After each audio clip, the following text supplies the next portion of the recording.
واوره او ډېر ښایسته روایت دی او د ځوانانو دپاره پکې لوی عبرت دی، خصوصا ځوانانو دپاره. وایي دي ځوانان.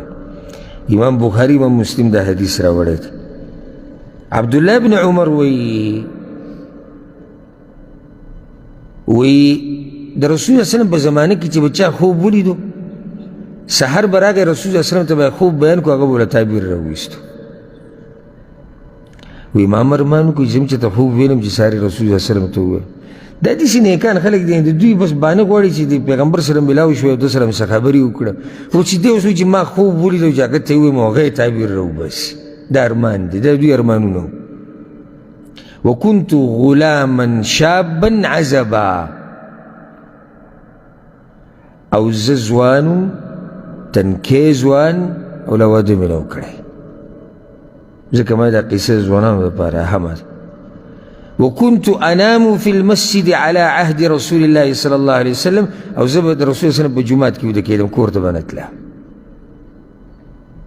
یو روایت کې راځي چې څه نه و نو چې اوس ښځه نشتي بچي نشتي، پوره دین ته ځان فارغه کړه. او چې په دې ځوانۍ کې دې ونه کړو، ستا څه خیال دی چې شپېته کاله عمر دي چې بیا به وکړې؟ ځکه دې ځوانانو ته اوس موقع ده. ګورې اوس موقع ده د دیندارۍ.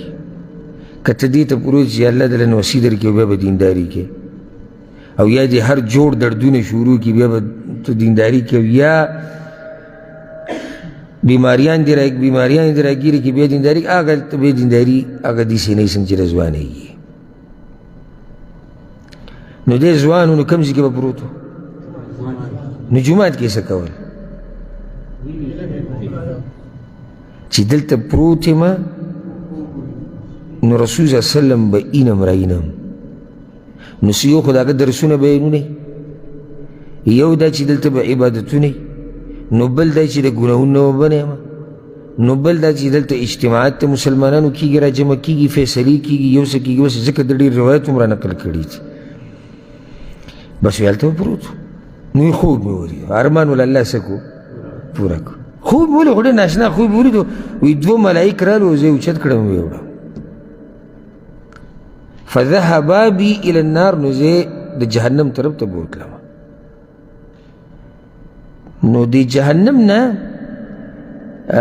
داسې څه تاو شوي وو لکه څنګه چې د کوهي د غاړې نه تاویږي، او دغه شان یو دوه لرګي ورته ولاړ دي غاړو ته لکه څنګه چې کوهي ته وي. او په دې اور کې داسې خلک دي چې ما پېژندو. نو زه ډېر وېرېدم، ما چې اعوذ بالله من النار، اعوذ بالله من النار، اعوذ بالله من النار. یا الله د جهنم نه مې وساته، یا الله د جهنم نه مې وساته، یا الله د جهنم نه مې وساته.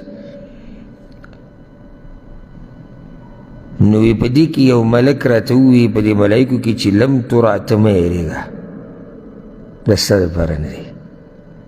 فقصصتها على حفصه، نو حفصې ته مې دا خوب ووایي، بیا هم رسول الله وسلم ته نشي ویلی.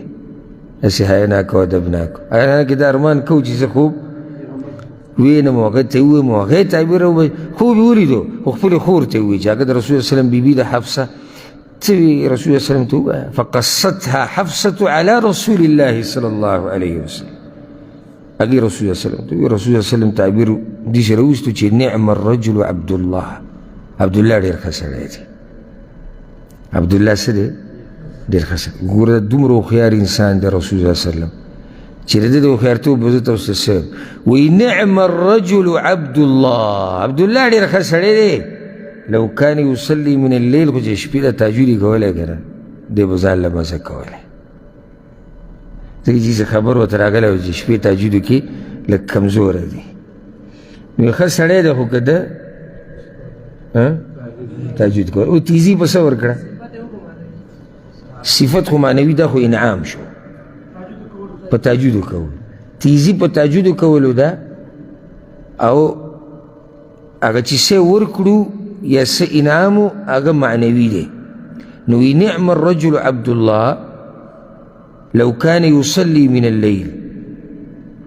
عبدالله ښه سړی ده، خو که چېرته د شپې تهجد کولی. نو زوی وی سالم فكان عبد الله بعد ذلك، دا دي ځوانان دي چې دوی ته دې نصیحت وکړو، خو بس خبر ازی ته ورسېده.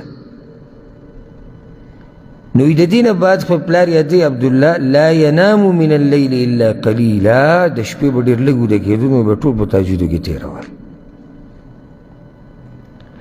ځکه حافظ ابن حجر رحمه الله وایي دې نه یو فایده راووته چې څوک د شپې لمونځ کوي نو دا نعم الرجل دی، دا ښه سړی دی. د دې نه دا فایده راووته. او یو روایت کې داسې راځي وی رسول الله صلی الله علیه وسلم وی ان عبد الله رجل صالح، عبدالله ډېر نیک عمله سړی دی. لو کان یصلي من اللیل، خو کسه یې کولی د شپې دا لمونځ یې کولی، ښه سړی دی خو دا یې کولی. دا اوس تحفیظ دی، تحفیظ تیزي ورکول دي. او په دې خبرو ځوانانو له تیزي ورکول پکار دي. موږ ټول عمر ځوانانو ته تیزي به څه ورکوو په مزدورۍ؟ یو نصیحت دی د ټولو، مزدوري صحیح ده، د دې خپل وخت دی او د دې خپل وخت دی. لکه څنګه چې رسول الله صلی الله علیه وسلم وایي ساعه و ساعه، کله دا کله دا، او اصل هغه دین دی. نو ځوان ته به نصیحت کوې چې ته مزدوري کوه، ته رزق ګټه، ته د دې خپل وخت دی. او ځوان ته به نصیحت کوې د دین دا اهمه مسله ده که نه؟ ښه